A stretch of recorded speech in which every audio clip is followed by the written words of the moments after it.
آج کل automatic washing machine کا سلسلہ چل رہا ہے, فرنٹ لوڈ بھی اور ٹاپ لوڈ بھی. ہاں جی, قرآن و سنت کی روشنی میں کیا اس میں دھلنے والے کپڑے پاک تصور کیے جائیں گے یا نہیں؟ یہ بہت کریٹیکل کوسچن ہے. آج کل اکثر لوگ پوچھ بھی رہے ہوتے ہیں. ہماری مائیں بہنیں اور ہماری بوڑھیاں جس طرح کپڑے پاک کیا کرتی تھیں, میں کیٹاگوریکل سٹیٹمنٹ دے رہا ہوں تاکہ بات سمجھ آ جائے, اس سے آج کی جو مشینیں ہیں نا یہ بہت بہتر پاک کرتی ہیں, کیونکہ وہ پانی کو اس طریقے سے یعنی نتھار نہیں سکتی تھی کپڑوں کو. یعنی وہ گندے کپڑے یا پلیت کپڑے نکالے تو وہ صاف بالٹی میں ڈالے, تو جب بالٹی میں ڈالتے ہی وہ سارا پانی گندا ہو گیا. جب تک آپ اوور فلو نہ مسلسل کرواتے رہیں, بہتا پانی نہ ہو, وہ تو صرف دریا پہ ہو سکتا ہے, یا آپ نے موٹی ٹوٹی کھولی ہوئی ہو, نیچے ٹپ ہو بڑا جس میں مسلسل پانی اوور فلو ہو رہا ہو, اس میں آپ تھوڑی دیر ڈالیں اور نکل جائے تو پاک ہو جائے گا. لیکن اتنا پانی لوگوں کے پاس کہاں ہوتا ہے. لوگ عموماً گھروں میں کیسے کرتے ہیں, پلید کپڑے پاک پانی میں ڈالے, وہ ڈالتے ہی وہ پانی پلید ہو گیا, تو اب وہ پاک کیسے ہوں گے؟ پانی کی تو قلت ہے. وہ 3 بار ایسے کرتے ہیں, لیکن آپ حنفیوں سے پوچھیں وہ کہیں گے یہ ناپاک ہی ہیں. وہ کہتے ہیں اوور فلو کرائیں, مسلسل اوور فلو. تو اس اعتبار سے تو حنفیوں کی بھی جو گھر کی عورتیں آج تک کپڑے ناپاک ہی رکھے ہیں انہوں نے. اب ذرا آ جائیں فاشی ان کے ڈاکٹرائن میں, میرا معاملہ الگ ہے, وہ بعد میں بتاتا ہوں آپ کو. اب آپ آ جائیں یہ آٹومیٹک جو واشنگ مشینز ہیں, سر یہ بہت بڑی نعمت ہے, کیونکہ گھر میں عورتوں کے لیے جو چند مشکل کام ہے نا, ان میں سے ایک برتن دھونا, کپڑے دھونا. اچھا تو پتا ہے, اچھا بہت مشکل ہے, اچھا لگے نہ دو. اچھا برتن دھونا, کپڑے دھونا, اور تھوڑا چھوٹا جو ہے وہ روٹیاں پکانا, کیونکہ آٹا گوندنا پڑتا ہے یہ سب کچھ, اس لیے تندور والا معاملہ جو ہے نا وہ جی رہ گیا. رہ وہی گیا کہ جس کے لیے وہ آپ کے پاس آئی ہیں. صحیح بات جی, نانو نفقہ تو آپ کی ذمہ داری تھی, تو تسی خود روٹیاں پکا دیا کرو. ٹھیک ہو گیا. تو یعنی یہ میں کوئی عورتوں کے حقوق یا مردوں کے حقوق پہ نہیں, بھی فی الحال بات آپ رخ نہ بدل دیں اس کا, ادھر ہی رہیں. تو کپڑے دھونا یہ بہت ٹائم کنزیومنگ ہے. یہ ٹائم بچوں کی تربیت, ان کی تعلیم پہ عورتیں لگا سکتی ہیں, اور تھکاوٹ سے بچ کے بعد میں اپنے خامند کو بھی ٹائم دے سکتی ہیں. جو پوری دن کی تھکی ہوئی عورت ہو, ٹھیک ہے نا, وہ تو مطلب وہ تو کہے گی مجھے بسترا ملے اور میں خراٹے لوں, ظاہر ہے کس طرح وہ ٹائم دے سکتے, تو وہ اس میں زیادہ فٹیک والا یہ کام ہے. تو میں یعنی اس ویڈیو کی وساطت سے ان مردوں سے جو افورڈ کر سکتے ہیں, میں ان کو ریکویسٹ کروں گا کہ اپنے گھروں میں آٹومیٹک مشینیں ضرور لگوائیں. میرے گھر میں ابھی تک نہیں ہے. آپ پتہ وہ ایک پالیٹکس والا بھی چکر ہوتا ہے نا, تو وہ مطلب میری کوشش ہے کہ ہو جائے, لیکن ذرا آپ کو پتہ کہ یہ ہرڈلز ہیں, وہ بتانے کی ضرورت نہیں ہے, آپ بہتر سمجھتے ہیں. تو جو افورڈ کر سکتے ہیں, یعنی سوشلی افورڈ بھی کر سکتے ہیں اور فائنینشلی بھی. بعض صرف فائنینشلی افورڈ کر سکتے ہیں لیکن سوشل بیریئر بہت ہوتا ہے, تو وہ ضرور لگوائیں. کپڑے پاک بھی کریں اور اپنی عورتوں کو فری کریں کہ وہ بچوں کی تربیت کریں ادھر ٹائم لگانے کے. تو یہ کپڑے زیادہ اچھے طریقے سے پاک کرتی ہیں. اس کی وجہ یہ ہے کہ یہ مشین کو جب آپ کنیکٹ کرتے ہیں نا فریش پانی کے ساتھ, تو یہ دھونے کے بعد ایک بار پورا نیا فریش پانی لے کے, پھر کھنکال کے اس پانی کو نکال کے, پھر دوسری بار پانی لے کے, تیسری بار لے کے, 3 بار وہ پورے پانی کو نکالتی ہے, جو ایک عام عورت کے لیے فٹیک بہت مشکل ہے. اور یہ تو آج کل کچن میں لوگوں نے لگوا لی ہیں مشینیں, ایک طرف سے کپڑے ڈالیں, دوسری طرف سے خشک ہو کے نکلے ہوئے. صحیح, ٹھیک ہے, ساتھ ہانڈیاں بھی پکا رہی ہیں اور صرف ڈالنا ہے. اس میں جو فرنٹ لوڈ ہے نا, اس کا تھوڑا سا ایشو ہے کہ بجلی چلی جائے تو مصیبت بڑھ جائے گی, کیونکہ وہ آپ اس کو کھول نہیں سکتے جب تک اپنا ٹائم پورا نہ کرے. ٹاپ لوڈ والی بھی پاکستان میں آئی ہوئی ہیں, زیادہ تر وہی چل رہی ہیں. اس کو آپ کسی بھی وقت روک کے کوئی چیز نکالنی ہے نکال سکتے ہیں. کوئی بیچ میں کوئی چونی یا ٹھنی یا کوئی 5 پیسہ چلا گیا, یا کوئی 5 پیسہ تو ہوتا ہی نہیں آج کل, وہ ایک کوئی سکہ چلا گیا, تو وہ ان کو کھڑ کھڑ آواز آئی ہے تو روک سکتی ہیں. وہ فرنٹ لوڈ والی جو ہے نا وہ تو اپنا ٹائم پورا لیتی ہے. ٹاپ لوڈ والی, میری واشنگ مشین کی کوئی دکان نہیں ہے آٹومیٹک, نہ میں کوئی اس طرح کر رہا ہوں. میں صرف آپ کو بتا رہا ہوں فیسلٹی سے فائدہ اٹھائیں. باقی چیزوں سے بھی تو آپ نے اٹھایا ہوا ہے نا. گرائنڈر آپ نے یوز کیا ہوا ہے نا, لنگری سوٹا تو بہت کم لوگ استعمال کرتے ہیں, گرائنڈر کیوں استعمال کرتے ہیں؟ آسانی ہے. آج کل تو یعنی گرائنڈر کے ذریعے جلدی یعنی مسالے پیسے جاتے ہیں. بہت ساری اپلائنسز ہیں. جی بہت زیادہ اپلائنسز, ان کو یوز کریں اور ٹائم کو فری اس لیے نہ کریں کہ یہ عورتیں جلدی فارغ ہو گئے تو ڈرامے دیکھیں بیٹھ کے, نہ ٹھیک ہے. یہ اس لیے کہ وہ ٹائم کو اللہ کے لیے, اپنی اولاد کو کی تربیت کے لیے یوٹیلائز کریں, تو وہ بڑے اچھے طریقے سے پاک صاف کر رہی ہے. اب رہا یہ پاک صافی والا مسئلہ, سر صحابہ کرام کے زمانے میں تو پینے والا پانی بھی مشکل سے ملتا تھا. صحیح. اس زمانے میں آپ سمجھیں گے کہ یہ جو فقہ حنفی نے کپڑوں کو پاک کرنے کا طریقہ بتایا ہوا ہے، اس طرح صحابہ نے تو کبھی پاک نہیں کیے، نہ ان کے پاس اتنا پانی تھا. بس پانی لیا، نجاست دور کی. حتیٰ کہ بخاری مسلم میں آتا ہے کہ نبی علیہ السلام ایک مسجد میں بیٹھے ہوئے تھے تو ایک صحابی مسجد نبی میں پیشاب کرنا شروع کر دیا. انہوں نے صحابہ کرام اٹھے روکنے کے لیے. آپ فرمایا رک جاؤ. جب پیشاب کر چکا فارغ ہوا تو آپ صلی اللہ علیہ وآلہ وسلم نے اس کو بلایا. آپ فرمایا یہ مسجد پاک جگہ ہے، اللہ کے ذکر کے لیے ہے، نماز پڑھنے کے لیے، یہاں پہ ناپاکی نہ پھیلائی جائے. بس اتنا کہہ دیا کافی. یہ آپ کا اخلاق بھی تھا. اور صحابہ کرام اس کو پکڑنے کے لیے، اب وہ پکڑتے، وہ آدھا پیشاب اندر آدھا باہر، وہ اسلام سے ہی متنفر ہو جاتا. جتنا کام ڈالنا تھا وہ اس نے ڈال لیا. جہاں اس نے تھوڑا سا پیشاب کیا تھوڑا اور کر لیتا، گندگی تو ہو چکی تھی. لیکن آپ نے فرمایا وہ تو کر لینا. اخلاق سے سمجھایا، اس کو سمجھ آ گئی. ظاہر ہے کہ ہمارا تو بچہ بھی یہ کام نہیں کرے گا. اس وقت تو لوگوں کو نہیں پتا تھا نا کہ مسجد میں، اور مسجد میں قالین بھی نہیں تھے، کچی مسجدیں تھیں، تو نیا نیا اسلام آیا تھا، لوگوں کو نہیں پتا تھا. وہ تو اس کو اسی طریقے سے ایک گھر کی دیوار ہی سمجھ رہے تھے جیسے مسجد کی دیوار ہے کہ جی خود خشک ہو جائے گی. پھر آپ نے فرمایا پانی کا ایک ڈول لاؤ، اس کے اوپر بہا دو. اب مجھے بتائیں ایک بندے نے پیشاب کیا ایک جگہ کے اوپر، اس کے اوپر آپ صرف پانی کا ایک ڈول بہا رہے ہیں تو پاک ہو گئے وہ؟ آپ نے تو کہانی کرائی ہوئی ہے کہ وہ بہتا ہوا پانی آپ کے حساب سے تو اتنے ڈول بہائے جائیں کہ وہ وہاں سے نکلتا دوسری طرف سے باہر نکلے. صحیح. ٹھیک ہے، یہ پاسبل نہیں ہوتا تھا. آپ گندگی دور کریں. حتیٰ کہ ابو داؤد میں ایک حدیث ہے، کچھ عورتوں نے کہا یا رسول اللہ صلی اللہ علیہ وآلہ وسلم، ہم مسجد میں جب نماز پڑھنے کے لیے آتی ہیں نا تو مدینہ شریف کے راستے میں گندگی ہوتی ہے، تو ہماری جو عبایا ہے نا وہ نیچے لگتی ہے، تو ہم کیا کریں؟ آپ یہ بھی کہہ سکتے تھے عبایا اوپر کرو، لیکن نہیں فرمایا. عورت کے پردے کا خیال. آپ فرمایا وہ جب گندگی والی جگہ پہ تمہاری عبایا ٹچ کرتی ہے، اس کے بعد کیا کوئی پاکی والی جگہ بھی آتی ہے؟ کہا یا رسول آتی ہے.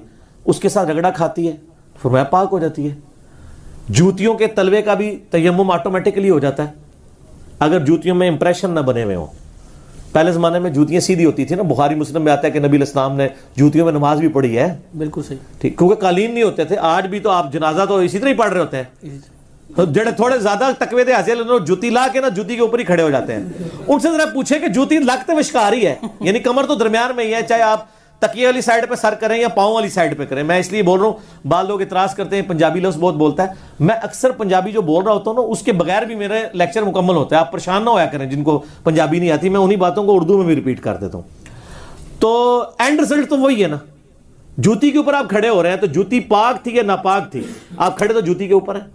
جوتی اتارنی آپ سائڈ پہ کر کے پاؤں اس پہ زمین پہ کھڑے ہو، تو جوتی کے نیچے اگر آپ کو یقین نہ ہو تو وہ پاک ہی ہے. پاک ہونے کا یقین ضروری نہیں. سر یہ مسئلہ یاد رکھیں، ٹھیک ہے؟ جوتی کا پاک ہونے کا یقین ضروری نہیں ہے، ناپاک ہونے کا یقین ہونا ضروری ہے. تو ظاہر ہے کوئی کہہ سکتا ہے کہ مجھے یقین ہے کہ میری جوتی ناپاک ہے، تو وہ پاک تصور ہوگی. صحیح. یقین اس وقت ہوگا جب آپ واقعی کسی یعنی پخانے کے اوپر پاؤں رکھتے ہیں یا کسی یعنی گٹر کے پانی کے اوپر پاؤں رکھتے ہیں، تب آپ کو یقین ہوگا نا. اور وہ بھی اس وقت تک جب تک وہ لگا ہے. اس کے بعد چند قدم چلے اور وہ مٹی کے ساتھ تیمم ہوا اور وہ اتر کے سائڈ پہ ہوگی، ختم. اسی طریقے سے یہ بارش کا جتنا کیچڑ ہے پاک ہے. مٹی تو پاک ہے، مٹی سے تیمم ہوتا ہے سر. جب تک کہ آپ کو یقین نہ ہو کہ یہ جو کیچڑ ہے اس میں گٹر کا پانی ملا ہوا ہے، شک نہیں، یقین. یہ بینیفٹ آپ کو دیا گیا. جب یقین ہوگا نا پھر تو کوئی بھی نہیں یقین سے کہہ سکتا ہے. تو بڑی آسانی ہے اس معاملے میں. تھوڑی تھوڑی بات پہ وہم نہیں کرنا چاہیے. بخاری مسلم میں حدیث ہے کہ نبی علیہ السلام کی جب کپڑے جو ہے وہ منی کی وجہ سے یعنی خراب ہو جاتے ہیں تو حضرت عائشہ کہتی ہیں کہ میں حضور صلی اللہ علیہ وسلم کے کپڑوں کو دھوتی تھی اور آپ وہ گیلی چادر ہی اوڑھ کے نماز پڑھنے چلے جایا کرتے تھے. اس سے اما عائشہ نے یہ مسئلہ سمجھایا کہ جو کپڑا ناپاک ہو اس کو دھونے کے بعد اس کے خشک ہونے کا انتظار کرنا ضروری نہیں ہے، وہ گیلا بھی پاک ہی تصور ہوگا. اب آج تو ہمیں یہ بات پتہ ہے، لیکن جب اسلام نیا نیا تھا اس وقت تو لوگوں کے دماغ میں یہ بات آتی ہوگی نا کہ یار ابھی تو گیلا گیلا ہی ہے، خشک تو ہو لے پھر پاک ہوئے گا. اور پھر بخاری مسلم میں آتا ہے کہ اگر وہ منی خشک ہوتی تو میں اسے کھرچ دیتی. اور یہ اتفاقی مسئلہ ہے کہ منی اگر کپڑوں کو لگی ہو خشک ہو جائے تو کھرچنے سے پوری ریموو کر دیں تو پاک ہے. گیلی ہو تو دھو کے اس کی چکنائی دور کرنا، خون کا بھی دھبے کو دور کرنا ضروری ہے. یہ ضروری نہیں ہے کہ آپ خون کا داغ بھی دور کریں، کیونکہ خون کا داغ جب لگ جاتا ہے نا کپڑوں کو تو وہ فوراً تو نہیں اترتا، الا یہ کہ آپ بہت کو کیمیکل استعمال کریں. یعنی جو آپ فیل کر رہے ہیں نا اتنا حصہ خون کا ریموو کر دیں تو وہ کپڑے پاک ہو جائے. پاک ہے.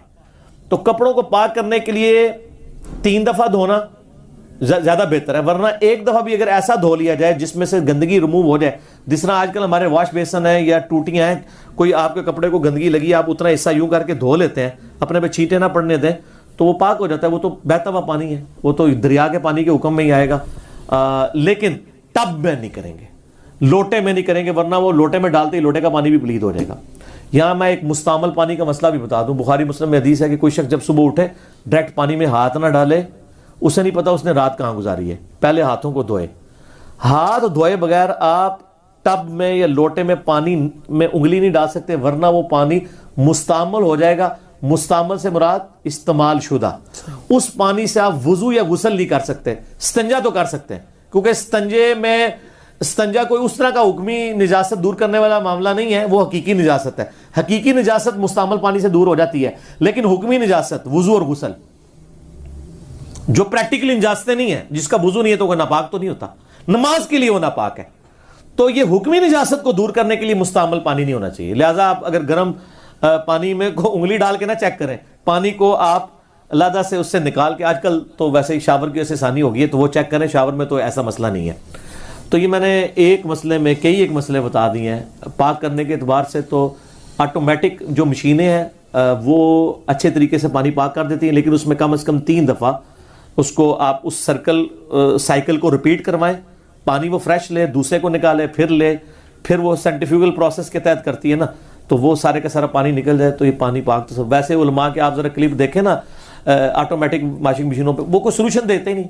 وہ کہتے ہیں جی اگر اس میں ناپاکی رہتی ہے تو وہ ناپاک ہے, اگر پاکی رہتی ہے تو پاک ہے. تو اینڈ رزلٹ کیا نکلا دسو نا. تو یہ ہم پوری انجینئرنگ کر کے بتا رہے ہیں. باقی کوشش کریں کہ ناپاک کپڑوں کو الگ ہی دھوئیں, پاک کو علیحدہ. لیکن ظاہر گھر میں یہ مشکل ہو جاتا ہے. دھوبی کا بھی یہ حکم ہے کہ دھوبی کو اگر آپ ناپاک کپڑے دیتے ہیں اور اس کو پورا طریقہ نہیں آتا, تو آپ جب کپڑے آئیں تو وہ ناپاک ہی تصور ہوں گے جب تک اس کو طریقہ نہیں آتا. یا تو اس کو ایجوکیٹ کریں, تو بعد میں اس کو ایک بار نتھار لیں.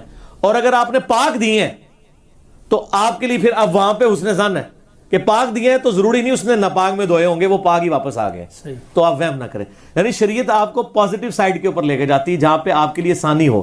الدین یسرا, صحیح بخاری کی حدیث ہے, دین آسانی ہے. بخاری مسلم کی حدیث ہے, نبی علیہ السلام جب بھی کسی کو کہیں پہ گورنر بنا کے بھیجتے تو فرماتے ہیں کہ دیکھنا, لوگوں کو خوشخبریاں سنانا, ان کو متنفر نہ کرنا, لوگوں کے لیے آسانیاں پیدا کرنا, مشکلات نہ پیدا کرنا. ٹھیک ہے, یعنی پازیٹیو سائیڈ پہ رہنا. تو لہٰذا آٹومیٹک واشنگ مشین والا جو مسئلہ ہے وہ بالکل ٹھیک ہے, آپ یوز کر سکتے ہیں. لیکن میں نے بتایا کہ اس میں یہ ساری چیزیں ہوں, اور اس کے ذرا وہ پانی ذرا زیادہ استعمال کرتی ہے. پھر جن کے پاس لمیٹڈ پانی ہے وہ تو نہیں یوز کر سکیں گے. اس کو ڈائریکٹ آپ کو پھر پانی کی ٹینکی سے جوڑ کے رکھنا ہے, وہ گرم ٹھنڈا مکس کر کے وہ پھر نکالے گی, تو پھر آپ کی ٹینکی بھی یوں نیچے آ رہی ہوگی. ہاں, تو یہ بھی ذرا ذہن میں رکھنا ہے. لیکن وہ صاف ستھرا کر دے گی. عورتوں کی فٹیک جو ہے نا وہ پھر بہت کم ہو جائے گی. پھر عورتیں جو اپنا اصل کام ہے, بیوی بچوں کی تربیت کے لیے بیوی ہوتی ہے نا, یا خاوند کو ٹائم دینے کے لیے, تو وہ اپنا کام صحیح طریقے سے کر سکے گی. ٹھیک ہو گیا. لیکن اس کے ساتھ ہی ایک ضمن بات کوشچن ہی ہے کہ یہ بھی کہا جاتا ہے صبح جب اٹھتے جس طرح ہاتھ دھونے کی بات ہوئی, اسی طرح ناک میں پانی ڈالو, اس کو زور زور سے اس کو جھٹکے دو. یہ بھی ہے کوئی کیا ناک میں پانی ڈالو, ناک میں شیطان بیٹھا ہوتا ہے؟ نہیں, وہ سنت تو ہے نا جی. اچھا, وہ وضو غسل تیمم استنجا پہ میرا مسئلہ 42 دیکھ لیں. میں نے سارے مسائل بیان کیے ہیں. ہر وقت ہر بات نہیں کرنی ہوتی ہے, کیونکہ اب میں یہ شروع ہو جاؤں گا, یہ تو آلریڈی ریکارڈڈ ہے. آج ایک نئے مسئلے آ رہے ہیں تو نئی چیزوں کو لے کے چلیں. ٹھیک ہے.